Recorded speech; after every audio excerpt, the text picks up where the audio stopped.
In this lecture, we will talk about boundary value problems in heat transfer processes. Boundary value problems occur when you have differential equations with derivatives with respect to one or more spatial coordinates. This means that to solve the problem, you need to specify the value of the dependent variables at some point or points in space, usually at the boundary of the problem. This is similar to the initial value problems that we encountered in topic 2, batch reactors, where we had time derivatives of the concentrations and therefore had to specify initial conditions, or the value of the dependent variables at time equal to 0.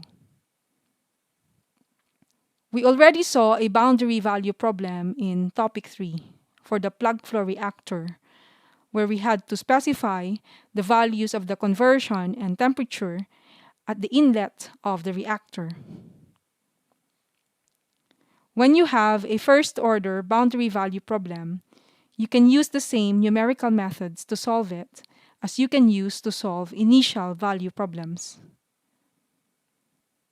There are other types of boundary value problem depending on the type of equation you are solving. If it's a second-order one-dimensional problem, then you need to specify two boundary values. These are typically at either end of the spatial domain. For example, at the inlet and outlet of a tubular reactor, or at the center and the surface of a spherical pellet. Sometimes you specify a temperature or concentration at the boundary, and other times you can specify a flux. When you have more spatial dimensions, you require more boundary conditions. For each spatial dimension, you need to provide one or two conditions at its boundary, depending on whether the equation is first or second order in that spatial coordinates. We will discuss all of this in this lecture. At the end of this lecture, you will learn how to set up an energy balance for systems with heat transfer. We will review the difference between heat flow and heat flux, which you should have covered in your earlier modules. Then, we will look at how to write the energy balance for plane walls with a variety of boundary conditions. Finally, we will move on to energy balances for flowing fluids.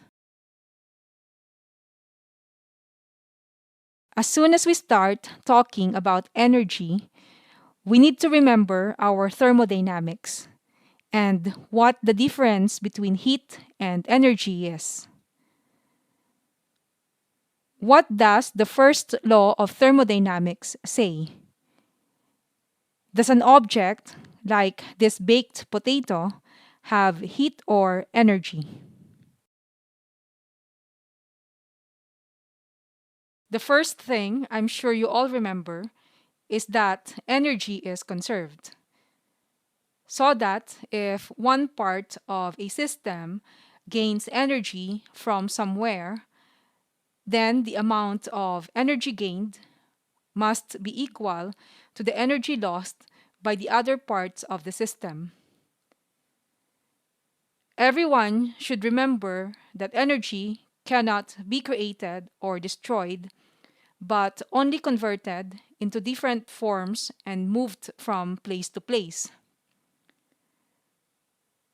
What are the different forms of energy that can cross the boundary of a closed system? Do you recall what a closed system is? We discussed it in topic 1. I'm sure you all thought of heat, but did you also remember work? Remember that heat and work can cross the boundary of a closed system, but no material can. Heat is transferred when there is a temperature difference between the system and the surroundings. What about work? If the system is gas inside the piston, then we can do work on the system by applying a force to the piston rod and compressing the gas. Our system is the gas itself and not the whole cylinder. So the volume of our system can change. And now I'm sure you all remember that work is the integral of the pressure times the change in the volume, or P dV. So back to heat and energy. Energy is a property of a system or a body. Heat is the flow of energy between two systems due to the difference in temperature between them. Back to the potato then. It could have 2 kilojoules of energy, but it could transfer that 2 kilojoules to the surroundings as heat. Heat is flow between systems or elements of a system, and energy is a property of those system elements. Whatever energy the potato loses, the surroundings must gain. Conservation of energy. The transfer of energy from one to another, because they are at different temperatures, is heat. As chemical engineers, we are generally not interested in potatoes, but rather processing equipment like heat exchangers, distillation columns, and reactors. And we want to be able to predict the rates of heat transfer and their effects on the parts of the system. For example, how quickly do you need to cool a reactor to keep the temperature at an acceptable level? And what cooling fluid temperature and flow rate do you need to achieve this? This requires us to develop energy balances for the elements of the systems and write down expressions for the rates of heat transfer between them. But of course, some chemical engineers may work in food processing facilities, and then they might well be interested in potatoes. Before we start writing down rate expressions and deriving our balance equations, we need to review some typical nomenclature. Here are the common quantities or system properties that we use when we write energy balances. Their mathematical symbols and units are also listed here. You have learned all of this from your previous modules. Please make sure you remember these nomenclature and use them consistently when you formulate your mathematical models. And now, see if you can identify the various types of term found in energy balances. Pause the video now. Were you able to remember the expressions for all of the terms? Fourier's conduction law is given by expression C. The rate of accumulation of thermal energy is given by A. Bulk convection by E. Interface heat transfer rate by B. And source term due to reactions by F. In this reaction source term, you sum overall reactions, not overall species. Ra, Rb, and so on are the rates of generation of each species due to reactions. Here, Ri is the rate of each reaction. Ra, Rb, and so on can depend on more than one reaction. Remember one of our exercises in topic 2 video lecture. So we have to define Ri and delta HRI carefully. And finally, the heat flux due to radiation is given by expression D. We can write the energy balance as follows. The rate of accumulation of energy in the system is given by this expression. What assumptions have been made for the accumulation term? Constant volume, density, and heat capacity. So this is equal to the rate of heat flow into the system, Q in, minus the rate of heat flow out of the system, Q out, plus the rate of generation of energy in the system, Q gen. Remember that energy is neither generated nor consumed. What's really happening is that the chemical energy of the system is changing as the molecules react, and the energy that is released is Q gen.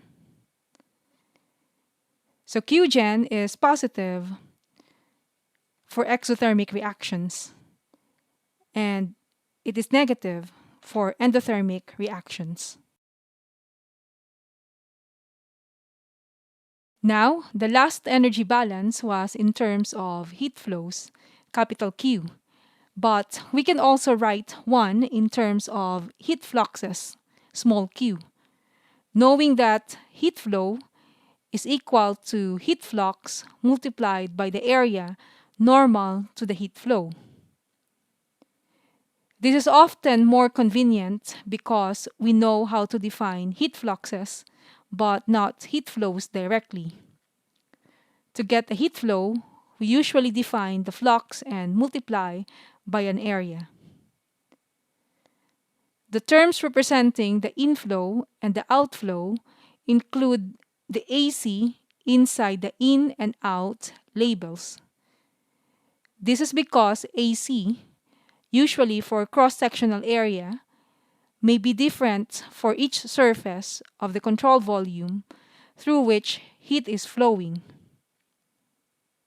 For example, you may have a pipe with a reducing nozzle on it, or you could be writing an energy balance for a spherical particle.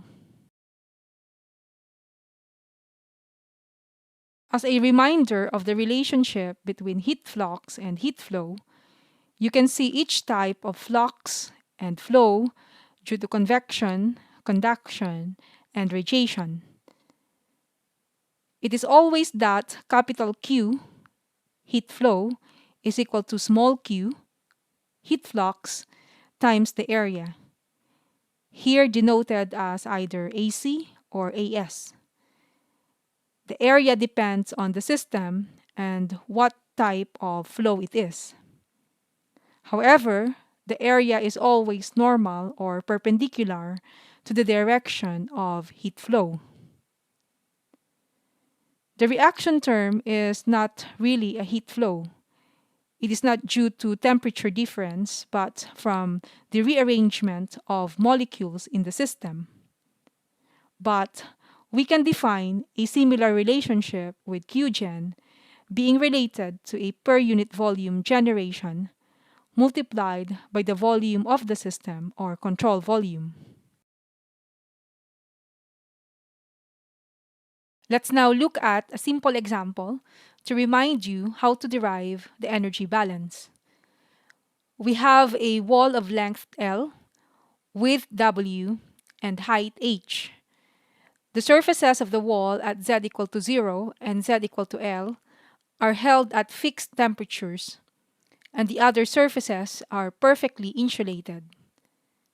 This means that the temperature will vary only in the Z direction, and we want to calculate the temperature profile at steady state. Since we know the temperature will vary with position Z, we know we want a distributed model, and therefore we need to define our control volume as the differential element from Z to Z plus delta Z. The volume of this differential element is delta Z multiplied by the area normal to the flow, AC. And AC is H times W.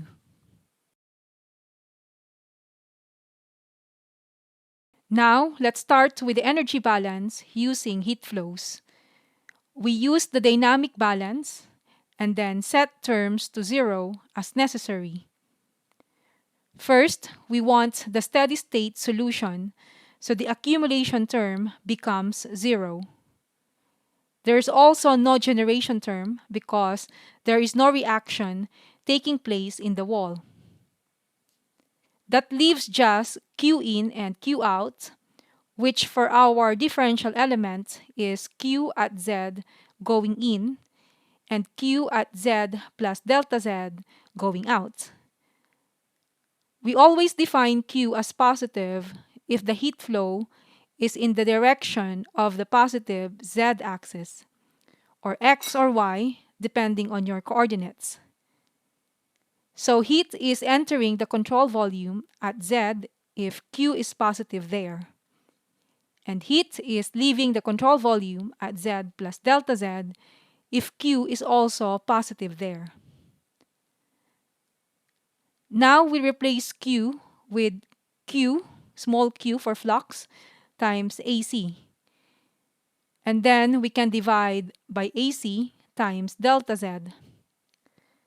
Since we know AC is W times H, which is uniform along the wall, it is okay to do this. Then, taking the limits as delta Z approaches 0, we get the differential equation here. The rate of change of the heat flux with respect to Z is 0, or the heat flux is uniform along the wall.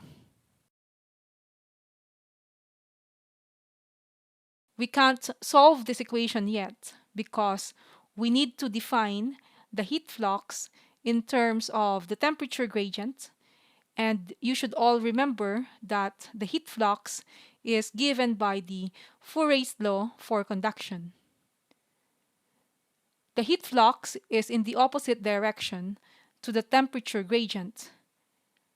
Heat always flows from hot to cold. Now, we can just substitute this definition into our differential equation. If the thermal conductivity is independent of temperature, and therefore with position Z, then we can simplify the equation further and just divide both sides by K. This gives us our final differential equation. The second derivative of the temperature with respect to Z is equal to 0. By solving this, we can get our temperature profile, T of Z.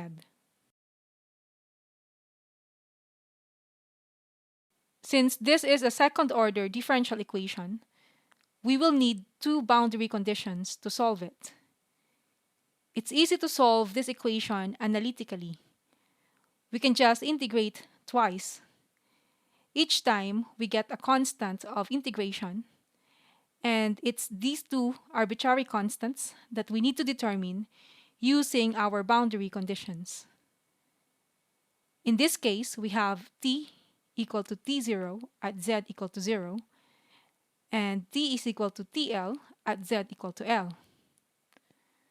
To apply the boundary conditions, we just take our general temperature profile with the two constants in it and write down what it says the temperature is at each end and equate them to the specified temperatures T0 and TL. Starting with Z equal to 0 gives you one constant, and then you can just substitute that into the boundary condition at Z equal to L. The result is therefore that the temperature is a linear function going from T0 at Z equal to 0 to TL at Z equal to L. It's linear because the gradient of the temperature is proportional to the heat flux, and the original energy balance said that the heat flux is uniform across the length of the wall. This is an example of a second-order boundary value problem. This is the second-order differential equation, and we needed two boundary conditions, which in this case were the temperature at the two ends of the wall.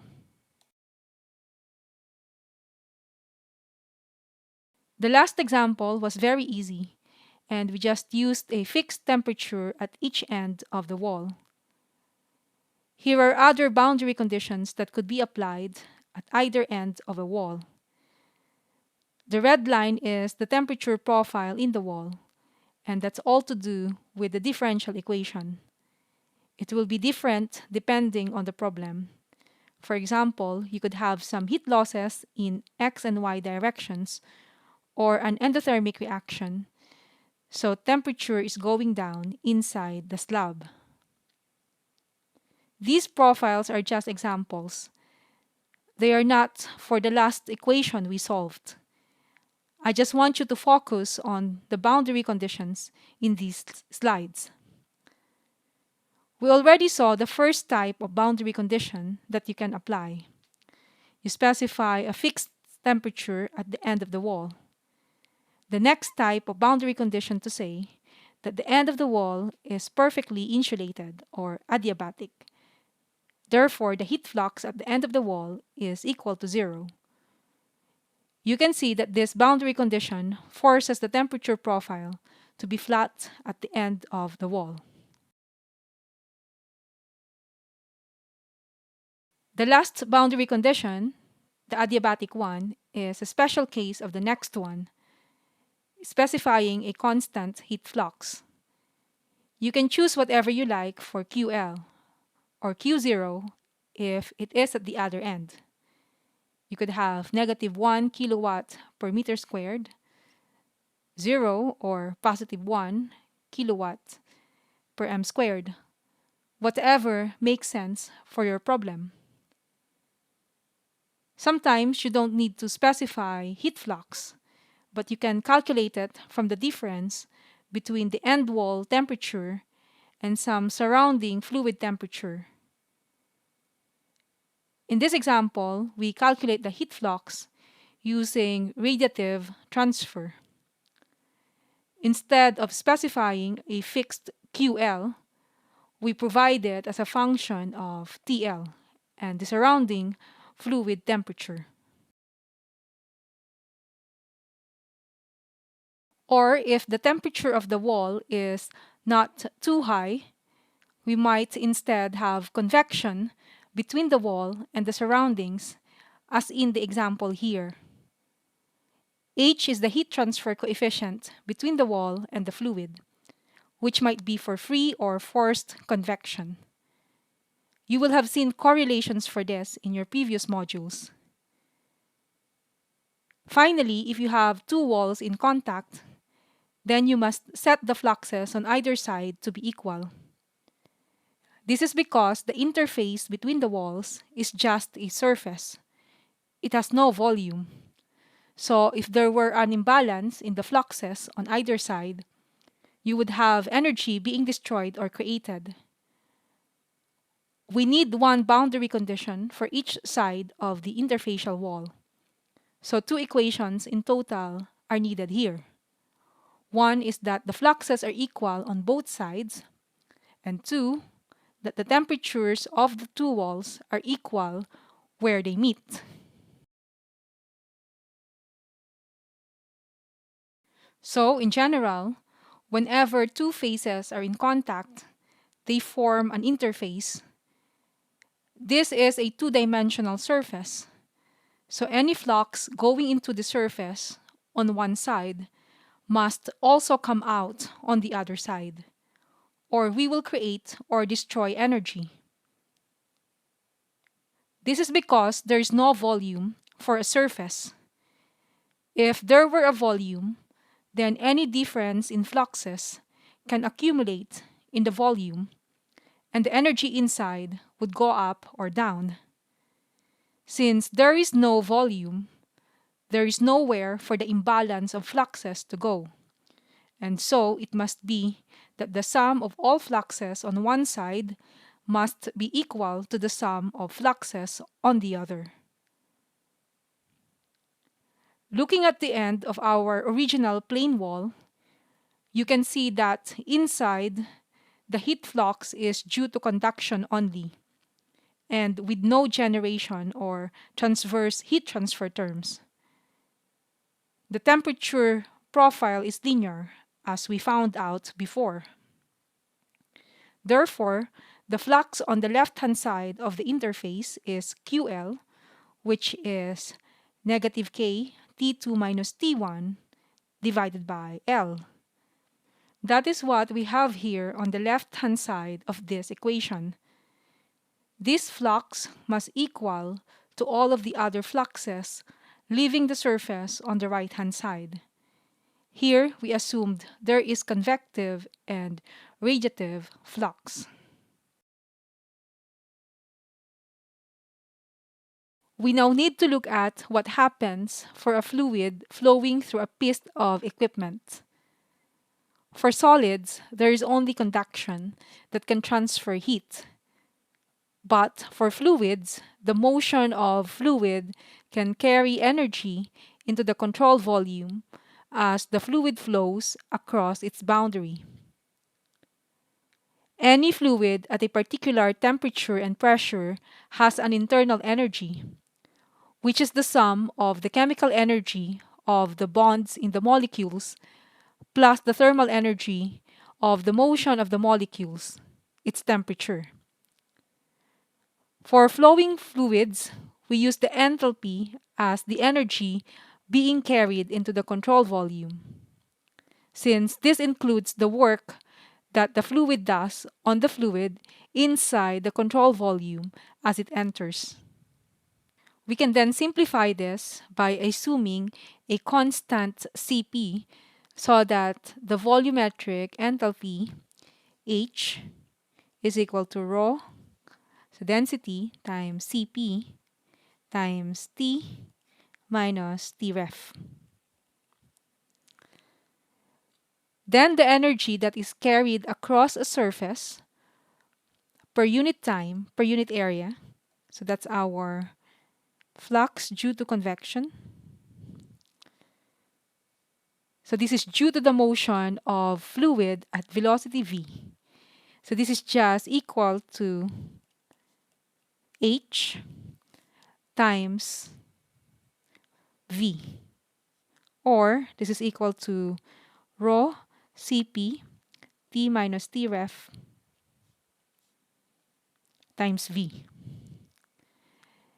And here we can drop Tref if we know that Q is always going to be differentiated in our energy balances, which it nearly always is. So that leaves us with a new expression for the heat flux at a point. It's equal to the conduction, same as Fourier law as before, plus the convection of energy due to this carrying of enthalpy across the surface. So rho Cp T times V. Now, we can use this new expression for the heat flux to derive an energy balance for a fluid flowing through a cylindrical reactor. We are going to account for a chemical reaction too. So we have a generation term, but we will assume perfect mixing in the radial direction. No back mixing in the axial direction. That means it's plug flow, and it is at steady state. This leaves us with a one-dimensional model. The temperature and all other properties only depending on z, the axial coordinate. This is very similar to what we did in the last video lecture when we set up the coupled material and energy balances for a plug flow reactor. Here, we are only interested in the energy balance because we will assume that the rate of generation is not a function of conversion or composition. So we don't have to set up our material balance as we did in the last lecture. Once again, we write our general dynamic energy balance. Accumulation equal to in minus out plus generation. We do everything the same as before in the last video lecture. We drop the accumulation term as it is steady state, then divide by the volume of the control volume, AC delta Z, and take the limit as delta Z tends to 0. And we will end up with this differential equation. You should be comfortable by now in setting up this energy balance, but if not, you should revise the last video lecture.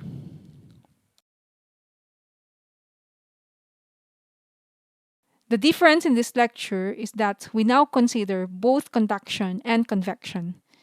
We substitute our expression for the heat flux, the conduction plus convection. And then we simplify the equation. What are the assumptions? As usual, K, rho, and Cp do not depend on T, P, or concentration. They are just constants. And we also assume incompressible fluid. So the velocity V is constant or uniform. Therefore, all of the constants in this equation can come out of the derivatives. As in the last exercise in this lecture, this is a second-order differential equation, so it will need two boundary conditions. One approach for reactors that was developed by P.V. Dankwerts in 1953 is shown here. At the inlet of the reactor, we have a flux balance between the fluid entering just to the left and the fluid just inside the reactor on the right of the inlet. At the outlet, Dankwerts also performed a flux balance to show that the temperature gradient should be 0 at the end. These are known as the Dankwerts boundary conditions and are very popular in chemical engineering. So I encourage you to check the original paper by Googling Dankwerts 1953.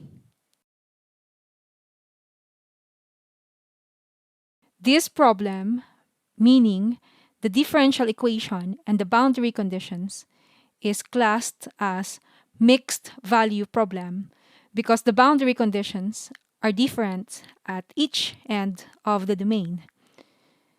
The first set of boundary conditions are the ones given by Dankwerts. For the second set, if the diffusive flux at the inlet is insignificant compared with convection, then we can simplify Dankwerts' boundary conditions to this. There are still two different types of boundary condition here.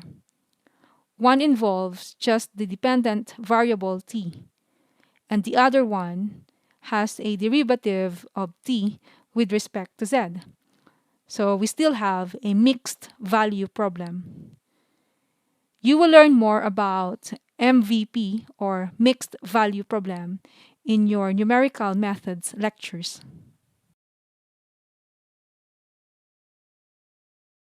Going back to our plug flow reactor, we can make a further simplification because generally thermal conduction is much slower than convection. In that case, we can neglect the conduction term and simplify our model to a first-order equation.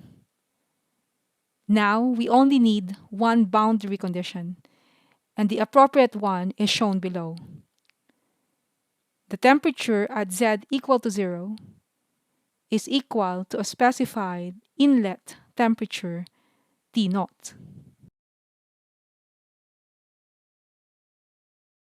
So now, you're going to solve this equation in our MATLAB simulation session. Please download the full problem sheet from Moodle now and have a go at the questions so you are ready for our session on Thursday.